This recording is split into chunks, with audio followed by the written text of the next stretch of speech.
Now, the application that we want to install and recommend is WordPress. There are several reasons for this.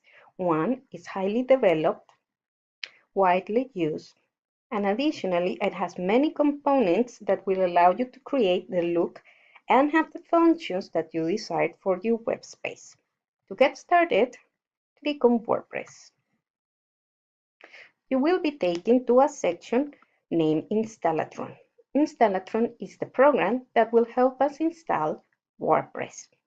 If we had selected a different platform, for example, MediaWiki, then we will be installing MediaWiki in the Installatron. In order to get started, let's click on Install this application. Now, we are prompted to select what domain.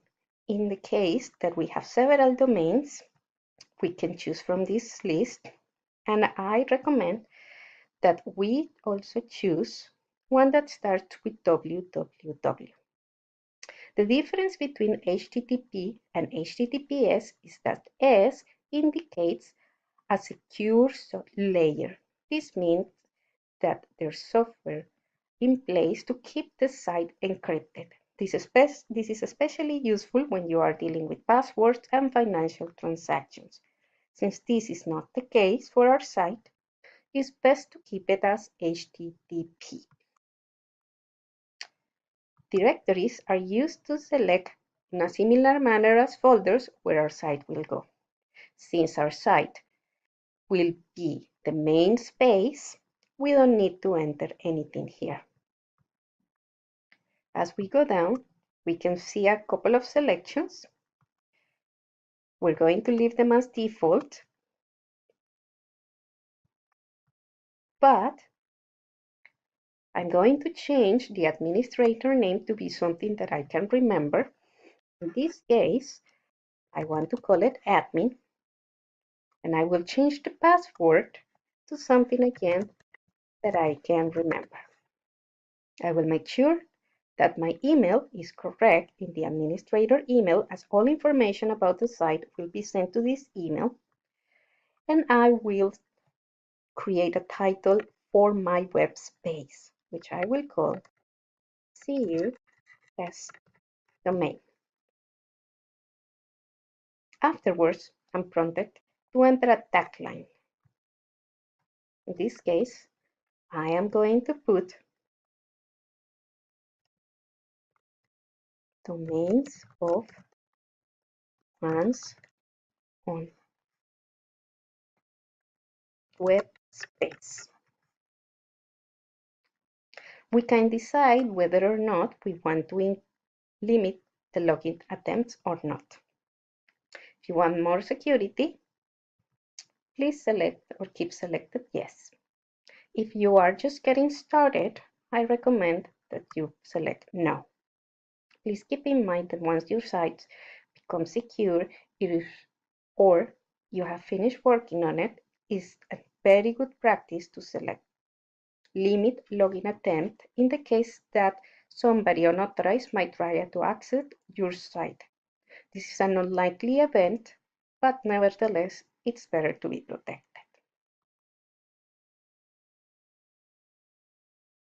We will keep all other options as they are and click Install. As you can see, we can see the screen will show us the progress of the installation. The WordPress installation will consist of the WordPress files as well as a database.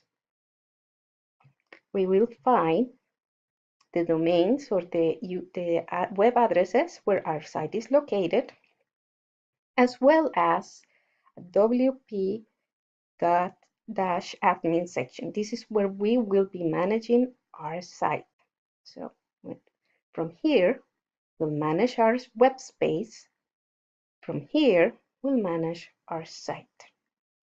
We can also see the space that the database is currently occupying on the server or the main computer where the site is hosted, the number of files, when it was installed, updated, and if there are any backups. If we need to change anything here in this section, we can do so by clicking on the check mark and clicking again on the wrench.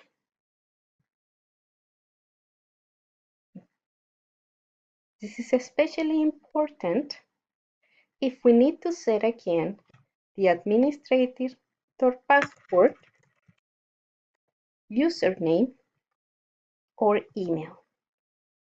Once I have made any changes, I will click Save. In addition, I want my site to be automatically backed up every 30 days. This will be done to the web hosting account. It is not mandatory that you do this, however, it is always a good practice. To save all my changes, I'll click Save All.